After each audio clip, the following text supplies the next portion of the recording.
Alors, rebonjour tout le monde, on se retrouve à nouveau dans une vidéo où on va cette fois-ci traiter de la dernière question du sujet B, donc la troisième question. Et ici, donc, il était question d'un cône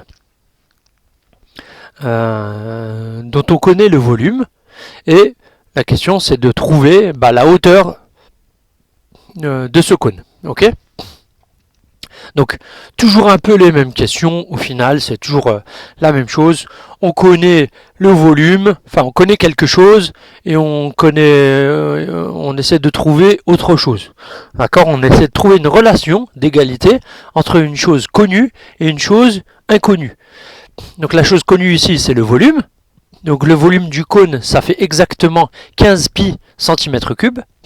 Donc, ce cône-là, il fait 15 pi cm cubes. Et on vous dit d'exprimer la hauteur du cône en fonction de son rayon et de son volume. Donc là, alors, ce qui est différent des exercices précédents, c'est qu'ici, vous voyez, on n'a pas de nombre, quoi. On va entièrement quasiment travailler avec des variables. Alors, on va faire du calcul littéral et quasiment que du calcul littéral. Mais bon, si vous avez compris ce qu'on a fait jusqu'à présent avec les nombres, les méthodes c'est exactement les mêmes. Donc vous allez voir, c'est pas bien compliqué. Bon déjà, c'est quoi l'égalité entre ce qui est connu et ce qui n'est pas connu? C'est l'égalité qu'il y a entre le volume, la valeur du volume et son expression. Comment on peut écrire le volume d'un cône? Eh bien, vous voyez bien là un cône, vous avez compris maintenant l'idée. C'est comme un cylindre. Ça a la même base, c'est un disque qui est à la base, mais au lieu de partir tout droit comme un cylindre, ça part en pointe. À partir du moment où ça part en pointe, on fait comme si c'était avec un cylindre, donc base fois hauteur. Mais comme ça part en pointe, on va diviser par combien? On va diviser par 3 parce que c'est en 3D. D'accord? Donc c'est un cône, il est en 3D, on divise par 3. Ok? Donc base fois hauteur divisé par 3. Et boum, on a comme ça l'écriture du volume du cône. Allons-y du coup pour écrire les choses. Bon, on va tout faire en calcul littéral. Vous voyez ici, on n'a pas de valeur pour le rayon, on n'a pas de valeur pour la hauteur, on n'a qu'une valeur uniquement pour le volume. C'est 15 pi cm cubes. Ok ? Bon, la base c'est quoi? Donc base fois hauteur divisé par 3. La base c'est quoi? Vous avez vu, ici la base c'est un disque. Et l'aire d'un disque, vous devez absolument savoir que la formule pour calculer l'aire d'un disque c'est pi fois rayon, ou alors dit autrement, pi fois r au carré. D'accord? Pi fois r2. Pi fois r carré. Donc ça c'est la base. Et il n'y a plus qu'à multiplier par la hauteur pour obtenir le volume. Et diviser par 3 évidemment puisque ça part en pointe. Donc ça nous fait pi r carré, ça c'est la base. On multiplie par la hauteur h et on divise par 3. Boum, on a comme ça l'expression du volume. Mais attention, nous on ne voulait pas l'expression du volume en fonction du rayon et de la hauteur. On nous disait exprime la hauteur en fonction du rayon et du volume. D'accord? On veut en gros une formule, mais au lieu d'avoir V à gauche, nous ce qu'on veut c'est avoir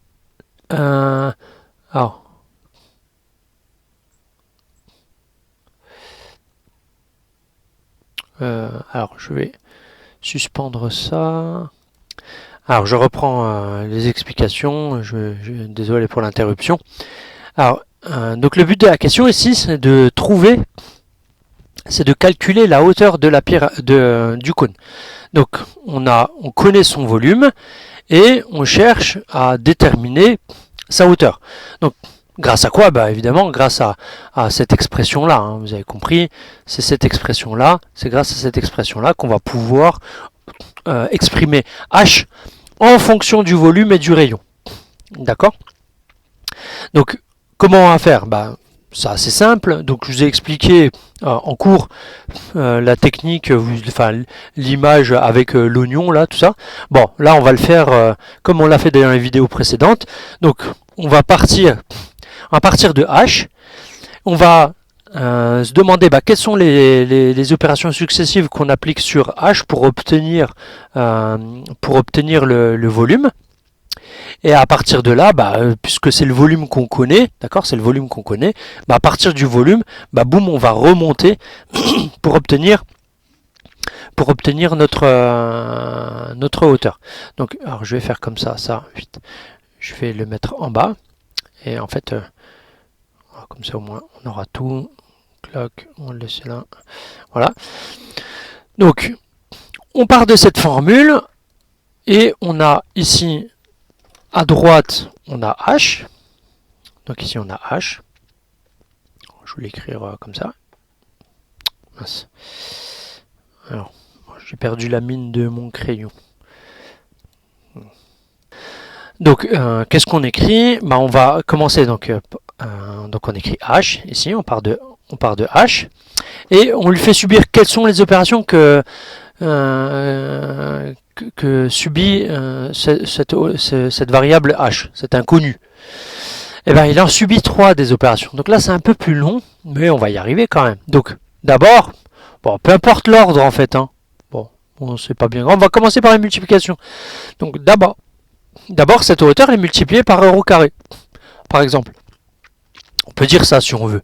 Donc on va multiplier h par r au carré. Donc allons-y. Bim. Première étape, on multiplie par le carré du rayon. Donc on obtient r au carré fois h. R au carré fois h. Ok, pas de problème. Ensuite, on continue. Là, il manque quoi? Ici, on a multiplié par r au carré. Maintenant, on va multiplier par pi. D'accord? Donc, on multiplie par pi. Ici. Donc, on obtient pi fois r au carré fois h. Ok. Et ensuite, qu'est-ce qu'il reste à faire? Il faut encore diviser tout ça par 3. Donc, dernière opération, on lui fait subir une division par 3. Donc, on a pi fois r au carré fois h divisé par 3. Ok? Bon, vous avez compris maintenant, cette quantité-là, ça là, tout ça, c'est quoi? C'est le volume V. Mais le volume V, on le connaît. Je rappelle que le volume V vaut 15 pi précisément. Donc ici, bim, je peux écrire que ça vaut 15 pi. Égale 15 pi. Ok? Et du coup, pour revenir à H, qu'est-ce qu'on va faire? On va tout simplement faire la même chose qu'on a fait dans toutes les vidéos précédentes. On va tout simplement remonter les calculs en faisant les opérations réciproques, les opérations inverses, entre guillemets. Donc là, pour revenir à ici, là, pour descendre, on avait divisé par 3. Quel est le nombre? Quand on le divise par 3, si on obtient ça, ce nombre-là, c'est le triple de... D'accord? Donc on multiplie par 3, tout bêtement. Donc ici, fois 3. Donc ça nous fait 15 pi fois 3. Ça fait combien 15 pi fois 3? D'accord, je l'écris ici. Donc 15 pi fois 3, ça va être pareil que 15 fois 3 fois pi. D'accord? Donc ça fait 45 pi. Ok? Bon, là il y a 45 pi. Bon, j'espère que ça c'est clair pour tout le monde. 15 pommes, 3 fois 15 pommes, ça fait 45 pommes. Bon, c'est pas très rigoureux ce que je dis, mais vous devriez pouvoir comprendre. Ensuite, la même chose ici. Là, on va maintenant, au lieu de multiplier par pi, pour descendre, on multiplie par pi. Pour remonter, on va diviser par pi. Donc ici, on va diviser par pi pour aller de là à juste au-dessus. Donc on va diviser par pi. Donc ça nous fait 45 pi divisé par pi. Donc 45 pi divisé par pi. Ou si je l'écris en fraction, ce sera peut-être plus simple. Divisé par pi. Bon, là, pi, c'est 1 pi en fait. C'est 1 fois pi. 45 pi, c'est 45 fois pi. Bon, on barre les pi. Il reste 45. Là, c'est pour vous expliquer. Il reste 45 sur 1. Ça fait 45, quoi. Ok. 45 pi divisé par pi, ça fait 45. Donc ici, bim, on a 45. Et ensuite, là, on avait, pour descendre à ce niveau-là, on avait multiplié par le carré de R. Là, pour remonter, on va diviser par le carré de R. Donc là, pour revenir ici, on va diviser par le carré de R. Donc ça nous fait 45 divisé par R au carré. Ok?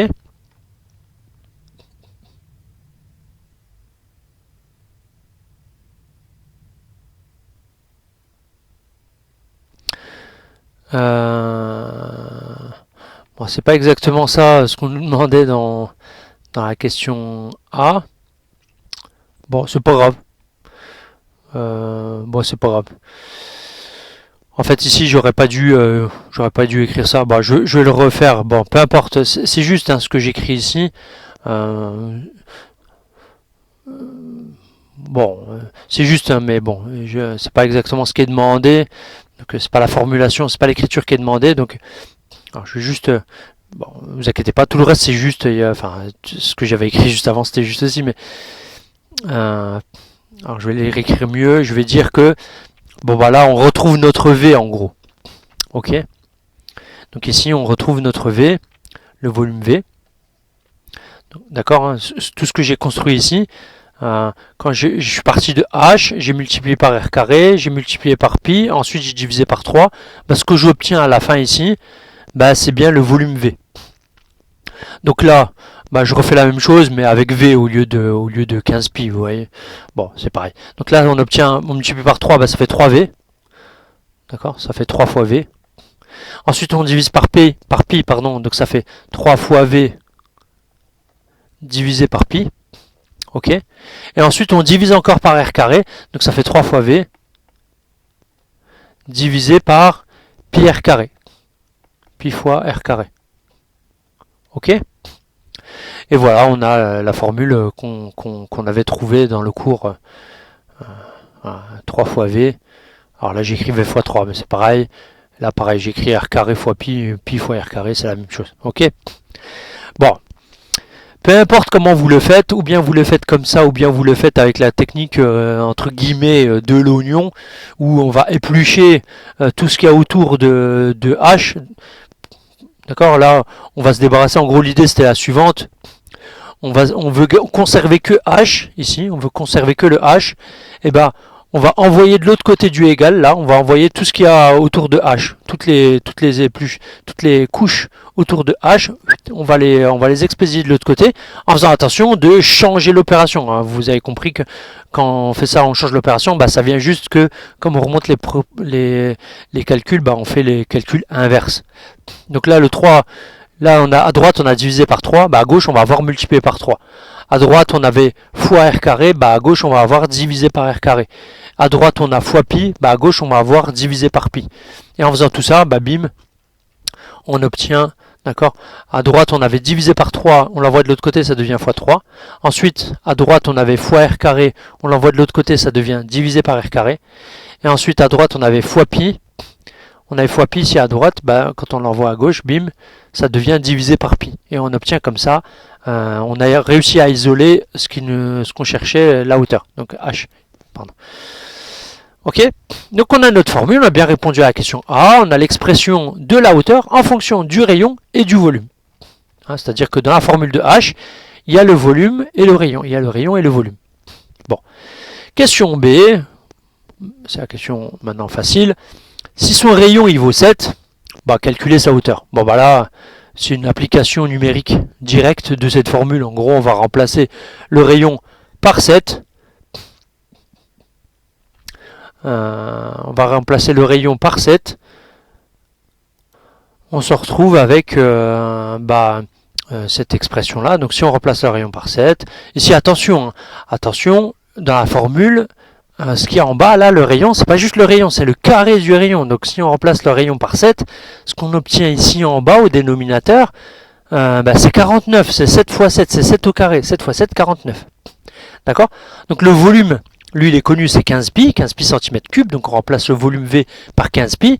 On n'oublie pas le fois 3, donc 15 pi fois 3, et en dessous, donc, 7 au carré fois pi, donc 49 fois pi. Ça, c'est la formule pour calculer la hauteur. Donc, on calcule, hein. Donc ça nous fait 15 pi fois 3, et bien 15 pi fois 3, ça fait 45 pi. Et en dessous, on a 49 pi.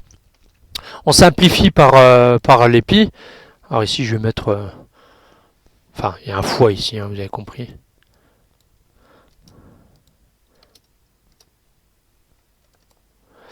On simplifie par pi. 45 fois pi divisé par 49 fois pi, bah, ça fait 45 49e. D'accord, bon. C'est pas une fraction qui se simplifie. Si on donc on vous demandait ici, c'est pour ça qu'on vous demandait ça, hein, tu donneras la valeur exacte puis la valeur arrondie au millimètre près. Donc là, si on calcule à la calculatrice, donc ça fait 45 sur 49, donc 45 sur 49, 45 divisé par 49, boum, ça nous fait ça. Et attention, nous on le veut au millimètre près. Mais le résultat qu'on obtient ici, c'est quoi? Bah, tout est en centimètres, là, centimètre cube, centimètre, donc le résultat de la hauteur, c'est en centimètres. Donc là, on a des centimètres. Et bah, si ça, c'est les centimètres, donc l'unité, le chiffre des unités, c'est 0, donc on a 0 cm et 9 mm, etc. Donc ça veut dire que si on donne le résultat au millimètre près, ça veut dire qu'on va garder uniquement ici le 0,9, d'accord? Donc ici, on va écrire environ égal. Finalement, on n'a que h qui est environ égal. Alors, je ne vais pas mettre ce égal là. Je vais dessiner le environ égal. Donc, environ égal à 0,9. Donc, c'est environ égal à 0,9 cm. Ok? Donc, ça, c'est la valeur exacte. Ici, on peut écrire centimètre. 45 49e centimètre. Ça, c'est la valeur exacte de la hauteur. Et la valeur approchée au millimètre près, c'est 0,9 cm. Voilà. Donc, vous avez vu, cet exercice-là, pas bien compliqué non plus. Je suppose que... bon, le sujet B est peut-être un peu plus simple, ouais, moins compliqué, on va dire. Moins compliqué que le sujet A, juste parce qu'il y a une question, même pas, ça se vaut, on va dire. La question 3, elle est quand même, elle est un peu plus longue à traiter, donc, bon, allez, l'un dans l'autre, c'est pareil. Donc, peu importe que vous ayez sujet A, sujet B, maintenant, vous avez tout ce qu'il faut pour travailler, réviser et préparer le mieux possible. Surtout que vous avez du temps, c'est les vacances. Donc, faites pas ça dimanche, dimanche la veille du contrôle. Faites-en régulièrement et assurez-vous de savoir faire ça à la maison tout seul. Et le jour du contrôle, bah, vous avez la même chose. Donc, normalement, tout devrait bien se passer si vous êtes sérieux et que vous êtes motivé à avoir une bonne note. Allez, bon courage à tous, bonne révision et tâchez de profiter de vos vacances quand même. Au revoir.